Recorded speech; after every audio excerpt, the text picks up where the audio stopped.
why we glorify the cult of burnout and overwork. Burnout is a badge of honor in many workplaces. But why do we romanticize exhaustion and overwork? And what's the real cost to our well-being? The cult of overwork is a pervasive phenomenon that affects people all over the world.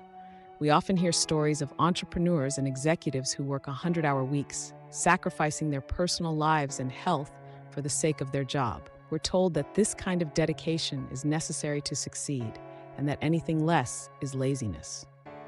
But what's behind this cult of burnout, and why do we glorify it so much? The answer lies in a mix of cultural, historical, and psychological factors. The Protestant work ethic. The idea that hard work is a moral virtue has its roots in the Protestant work ethic. This 16th century philosophy, which emerged during the Reformation, emphasized the importance of hard work and self-discipline as a way to achieve spiritual salvation. The idea was that by working hard and being productive, you were demonstrating your devotion to God.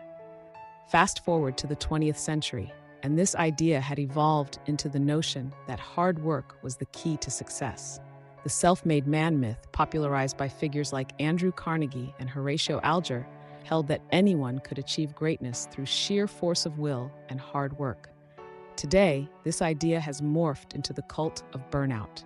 We're told that if we're not working long hours and sacrificing our personal lives, we're not dedicated enough.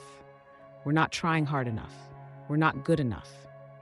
The psychological appeal of burnout. But why do we buy into this narrative?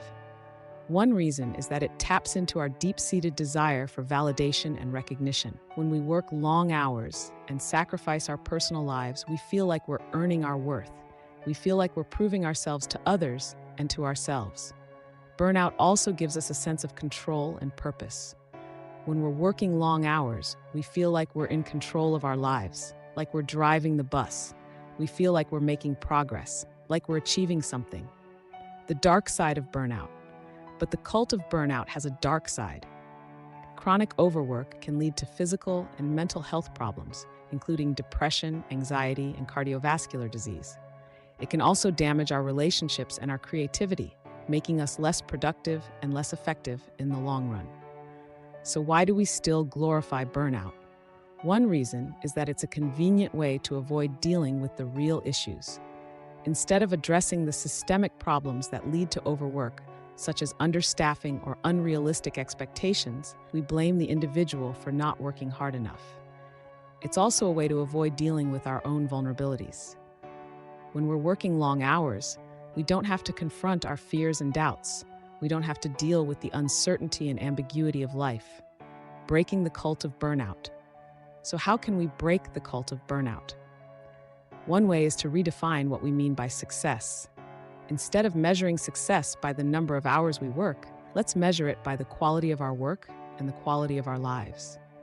We can also start to prioritize self-care and well-being. Let's make time for rest and relaxation, and let's prioritize our relationships and our health. Finally, let's start to challenge the narrative of burnout. Let's recognize that burnout is not a badge of honor, but a sign of a deeper problem. Let's start to create a culture that values well-being and sustainability, rather than just productivity and profit.